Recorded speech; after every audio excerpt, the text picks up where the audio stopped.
Greetings. Warm welcome to another moment in time. I am your host. I am a person, Timothy, and in these videos we talk about not only what's going on, but why. What's going on deeply, deeply beneath the surface, as well as provide some suggestions for maneuvering through these times. Now, Mercury has just entered the sign of Scorpio, where he will remain through December 1st. This must be why I'm sounding a little bit more like an intense war veteran. Mercury in Scorpio is a more penetrative mind, sharp tongue, sharp mind, sassy fingers and hands. So Mercury in Scorpio is a little bit more penetrative this next month. Now, where we stand in time, mid-November, Mars stationing direct, Jupiter conjunct Pluto. It is a time of turnarounds, portals opening, new directions forming, momentum regaining, clarity in terms of who we are, what we want, where we want to go. This is Mars in astrology. The spotlight has been on Mars since September. This has been the underlying area of tension and change. Mars rules desires, direction, individuality. Mars is the sword which spearheads, which initiates our unique and independent direction, led by our own unique and instinctual desires. So Mars rules carnal cravings, sexuality, biological needs, such as our need to act independently, to act with freedom, to be who we are. We all have core needs and core desires, and we do not just eliminate these carnal cravings or desires through denying, avoiding, or suppressing them. It is an acknowledgement of our evolutionary journey by honoring our desires and creating the safe space to explore and embody our uniqueness. So Mars is also the courage to defend our uniqueness, our individuality, to act on our desires with confidence. We've spoken about anger these last months. Mars can be this anger, which can be a protective or defensive emotion. There's so much misunderstanding around the emotion of anger. There tends to be a suppressiveness of the full spectrum of human emotion in the popular spiritual, new age, religious worlds. Anger can be a very destructive emotion when mishandled, but if embodied creatively, it can be very constructive. Okay, so Mars being the sword is also separation. Mars separates us from our mother at the umbilical cord. This is how we become the unique individual that we are. It is necessary to separate from situations or other people that suppresses, does not honor our natural individuality, our nature as a unique being. So, it is very clear right now, Mars direct, Jupiter on Pluto. What is actually driving things? Where things are going, spearheaded by our core desires, what we want to experience. Where we desire to have fresh, new experience is Mars. There's a reason why Aries people, Martians, are very daredevil, seeking new experiences. That feeling that life is fresh is very important for Mars. How to embody this unique individuality without shame, without feeling bad about honoring and hearing our own nature biological needs, without conforming to the needs or the expectations of those that don't actually get us. Venus is opposite to Mars this week, so a little bit of this dichotomy between self and other. How can we connect our individuality and our deepest desires, core evolutionary needs, with our sharing and experiencing of the other? And how can we be true to ourselves and meet others halfway? So we do all need to learn how to listen. Venus is still in the sign of Libra, where she will square Jupiter, Pluto, and then Saturn this next week, the 15th to the 21st. So this is a clear exploration of values, relationships, how we're connecting and sharing with others, and there's some adjustments going on mid-November. Inspired by the reflection of others, inspired by societal or political reflection. There can be some social criticism with that Venus squaring Saturn towards the weekend of the 21st. And how well ourselves and our values are being given and received by others. This is the exploration here. Venus rules all energy exchange. Money, resources, love, creative expression. This is what we're looking at. How is it going? We're making some adjustments with people, place, and routine. Now Venus pushes into Scorpio on the 21st, following our new moon in Scorpio on the 15th. So from mid-November to mid-December, we'll be dropping more deeply into intimacy, connection, our core needs for connection, not just with others, but a deeper sense of meaning. So to be able to get into life, to transform through these full spectrum experiences, through these intimate connections and exchanges with others. Our new moon in Scorpio on the 15th is trine to Neptune, sextile to Jupiter and asteroid Pallas Athena. This new moon is an excellent time to sow a seed for meaningful connection, a passion for living, to see and stand up for what truly matters, to seek the purpose behind our being, our interactions. This new moon loosely conjunct asteroid Juno, the partnership asteroid. Well, Juno in Scorpio has a core desire to merge deeply with others, to learn through the experience of merging with another, to have the thrill of real connection, which is always a full spectrum experience. As we'll talk about, we do not know ourselves, we do not know another person until we know our own and another's shadow. So it's the good, the bad, and the ugly that comes out of any connection or intimacy with another person. And it's through that full spectrum experience and connection that we learn, we grow, and evolve. This is the purpose of relationship. We are magnetically attracted to the type of people that we are learning and growing through some type of evolutionary mechanism with.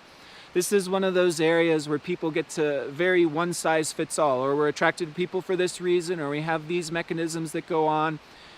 There's always going to be deeper reasons, but generally it's for the purpose of learning and growing to come into our own unique and individual potential. So relationship is for the purpose of our own individual evolution.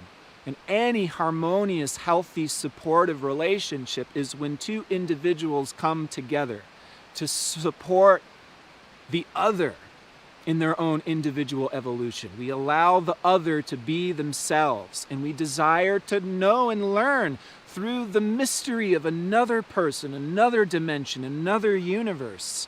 Through the experience of this mysterious other, there's so much richness, taste of life. What real love comes out of this depth of intimacy and connection, and not just the fluffy things, but the good, the bad, and the ugly. This is where we develop the most deep, intimate bonds, right? It's those souls that we don't just go to Walt Disney World with, but the people that we've experienced life with. Not just the pleasant things, the people we've gone through the most intense challenges with are often times where we form the deepest, most meaningful bonds.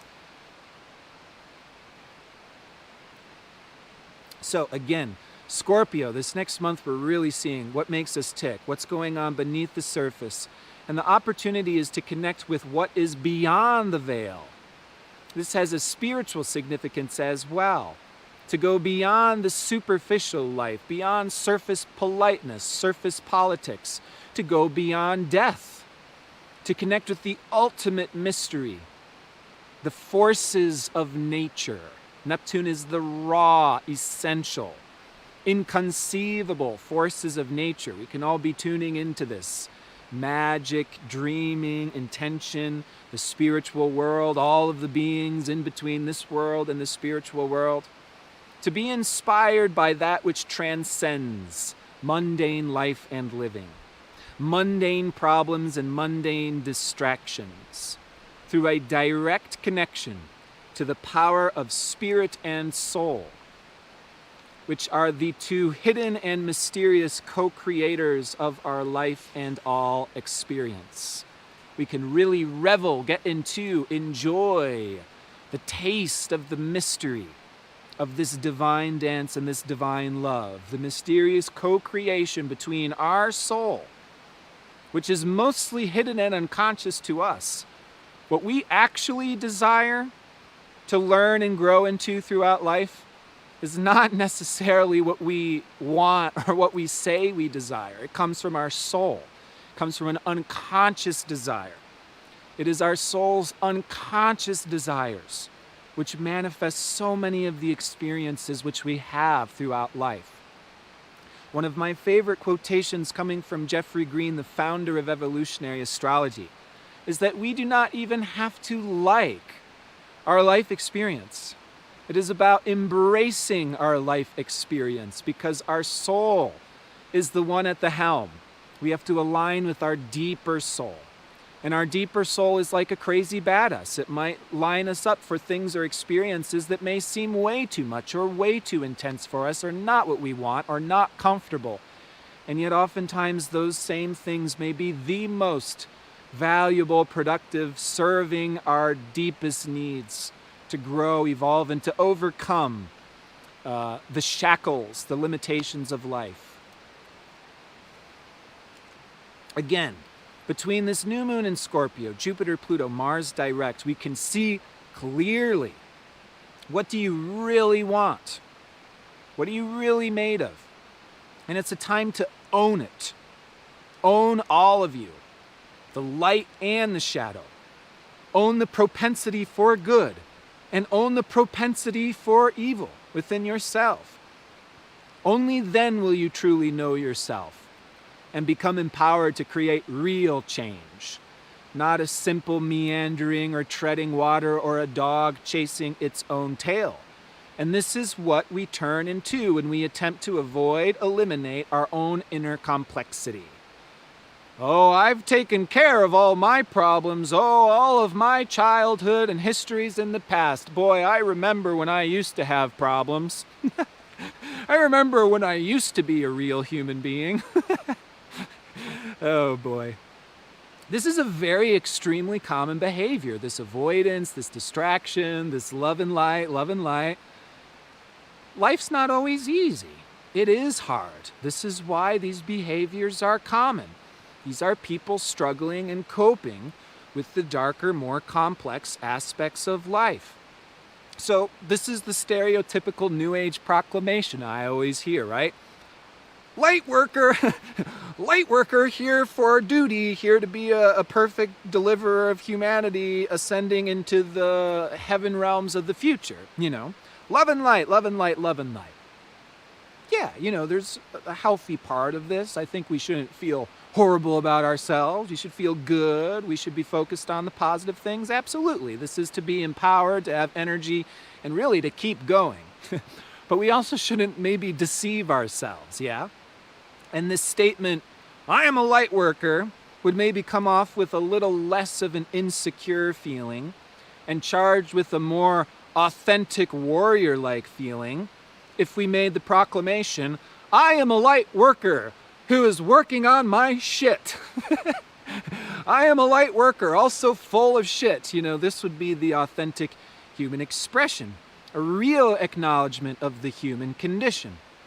And isn't that relieving? Isn't that relieving to have that acknowledgement of the real human condition, especially in places where the actual human condition is suppressed or denied? Oh no, you've got the power to be totally fine and totally happy all the time, and life's going to be wonderful, and you're going to manifest whatever it is that you want and desire. You can create that, no problem. Click your heels together, say a Hail Mary, the New Age version of the same thing of praying, and then God will take care of everything. It's a thoroughly disempowering and unrealistic way to set ourselves up for continuous disaster, which is oftentimes the result of these positive manifestation teachings. There is a correct way to positively manifest, but an unfortunate result is I see tons of people feeling very, very inadequate and ashamed for their imperfect life that is realistically out of our control to magically make perfect. What actually happens is we come up against our soul, our unconscious nature. We say, oh, I'm going to be all comfortable, love and light, and our soul says, but you actually want to learn these things and become empowered and to move through these insecurities, and you've got to go down. You've got to go into our underworld for the authentic ascension, the authentic liberation. The authentic healing is not a ascension, one-way ticket forward. It's a divine weaving between the past and the future, where we experience woundedness and the healing awareness and modalities that we bring into those wounded parts of ourself to heal and resolve the themes of the past. So, are we really into nature, or are we into making nature more fitting of our comfort zone? These are good questions for this time. We have to learn to accept our own challenging propensities, or how we can even mislead or deceive ourselves, by making the space to invite our demons for dinner. We're not holding up a crucifix, get out of here, go away. We want to invite our own inner demons to dinner. This is the journey to love and light, believe it or not. To accept our demons, to own them. It is okay to have this part of your nature. I think that's kind of the bottom line suggestion is, yeah, we can be scared. It is uncomfortable. And at the same time, it is okay. This is the setup. This is nature and the life that we're here to live. Okay? Only then, when we're safe to invite our demons to dinner, are we capable of becoming a safe, trustworthy, dependable, inspirational person. This is the reality, is while we're exercising our demons, no, that's not a part of myself, no, that's bad, no, that's forbidden, no, we become so denied of this part of ourself. That part that we're separating and denying actually gets the power to possess us as an entity outside of ourself. But that's only because of this natural distortion of suppression. Whereas if we invite our demons together, they will transform into something else. It's not us being evil. There is a woundedness there. There's a wounded inner child that behaves so recklessly, or has these ulterior motives, or has these obsessive compulsiveness. You know, it's okay. When we get into these dynamics, we learn what's actually at the root of them. And then it's like, whew, I thought I was just some evil succubus, angry asshole, and there's a much deeper, richer, more empowering story when we go down to the bottom of the barrel, the way we certainly are tapping down. We're at this point in the collective movement, folks. The last several months has been woo, and we're right here, tapping down to the bottom. And again, this is the real opportunity through getting down to business. So there's been so much of this year of 2020. It's been like the whole year is just exposure, exposure, exposure. Oh, you thought it was this, and it's actually that. Oh, things look really nice on the surface. Well, you should see how it actually is when you get involved, you know. That's like this whole year with Jupiter conjunct Pluto. We're seeing the unconscious, we're seeing the underworld, we're seeing the nitty-gritty complexity of life. But it's been so regular to us, it's almost like normal to us. It's like, ah, yes, Mother Teresa was actually a drug kingpin. Ah, so the world continues. That's not actually true. I made that up, although there is, you know, stuff there. It's just a silly example of like, wow, this is like normal to us now. So this deeper, more complex, sometimes darker, messy, primal nature must be accepted. So to begin to unwind and unpack what actually drives us unconsciously. And again, oftentimes these are core wounds going back to childhood, or blind spots that may have their roots in core unmet needs. This is the problem with saying, ah, yes, that person who's struggling and complaining, they're playing a victim card. They have the power to empower themselves. This is unrealistic. People have core unmet needs.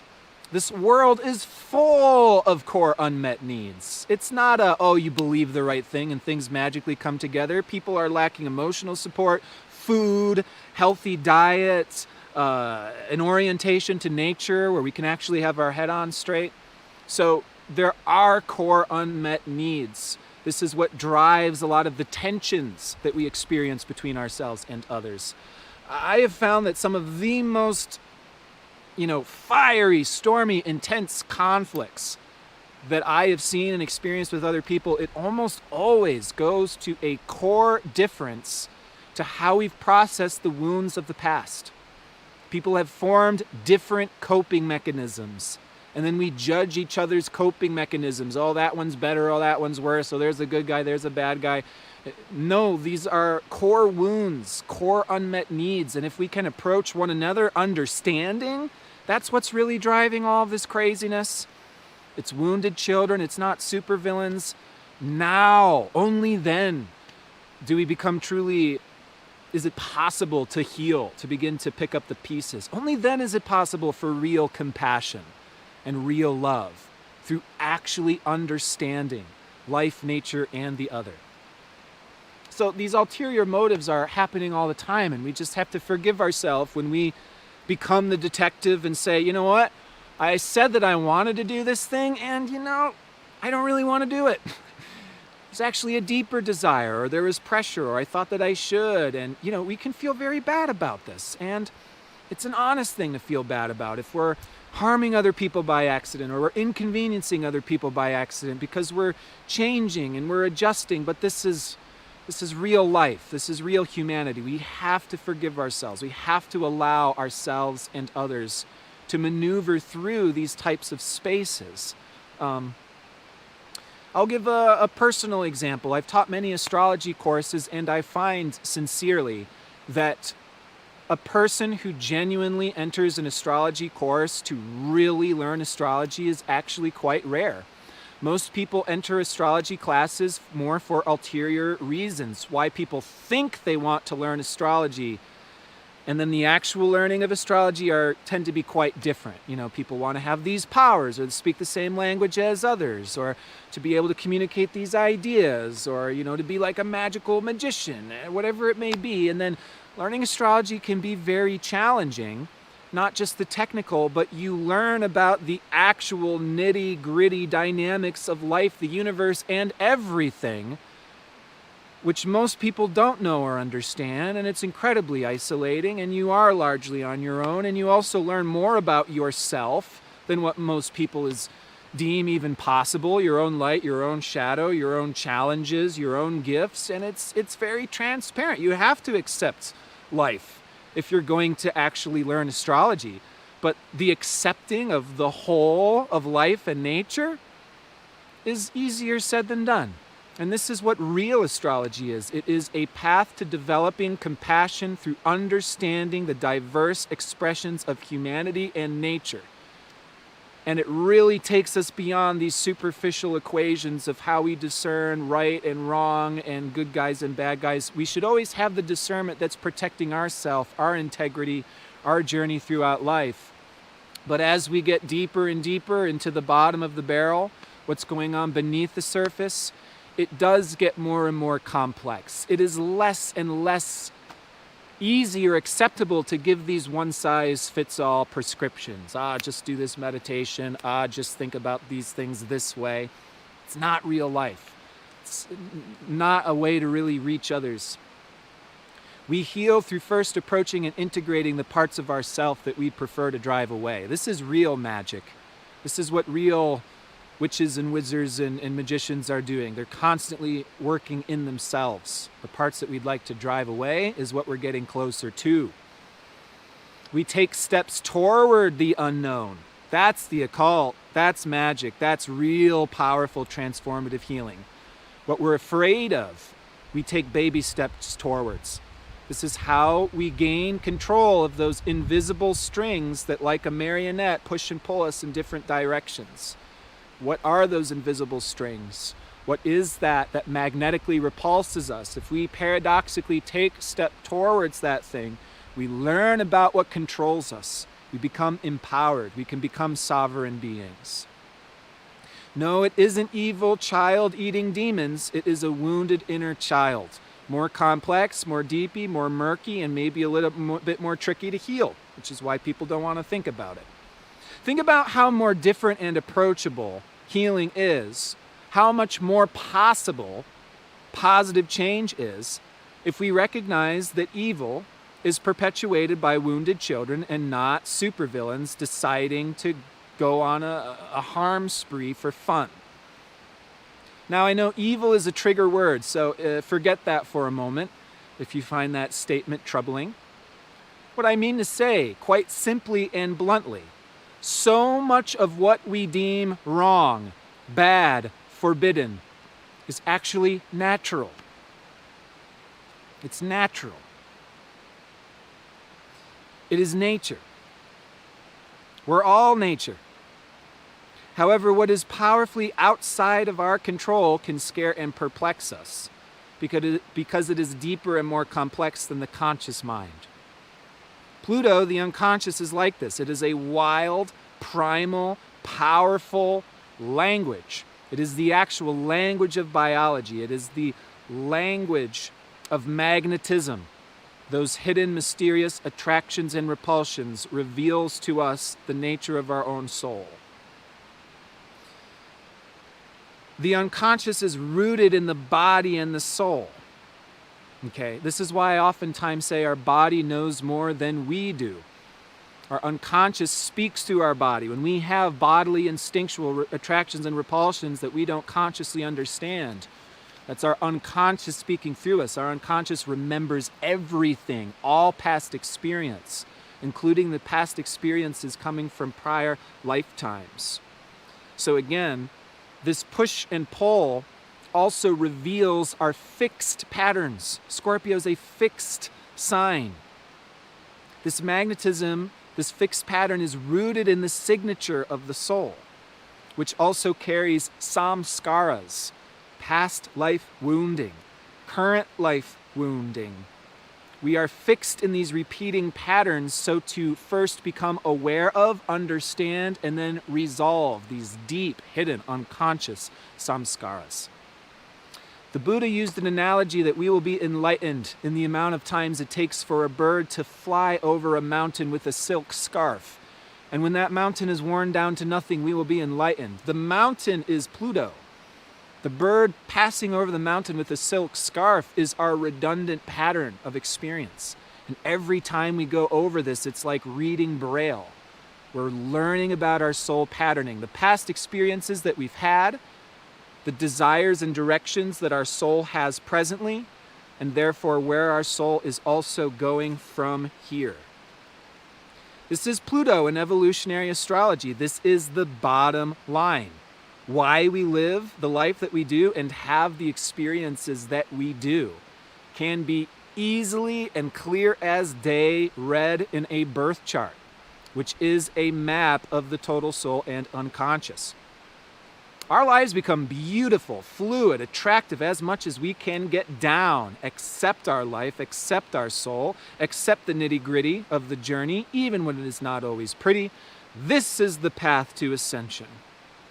Healing, love, and light. Those of you who do possess the rare authentic desire to learn and read souls and birth charts alike can join my Patreon and send me money in exchange for my being a wackadoodle on camera. You get additional astrology videos, a monthly live Q&A. Of course, my astrology course is ongoing. We're going to be talking about both the planets Venus and Mercury this month, as well as their signs, Taurus, Libra, and Gemini, Virgo. In this obscure back alleyway of the internet, we are talking about the secret language of life, the universe, and everything. And as always, it is a tremendous honor to share and participate in this divine dance, the Leela Ras. Wishing all the best, take care of yourself, pats on the back for doing the deep work, for recognizing the beauty of your soul, the beauty of your individuality, the beauty of your full spectrum humanity. Wishing you, yourself, and your beloveds all the best in embracing the whole of who you are.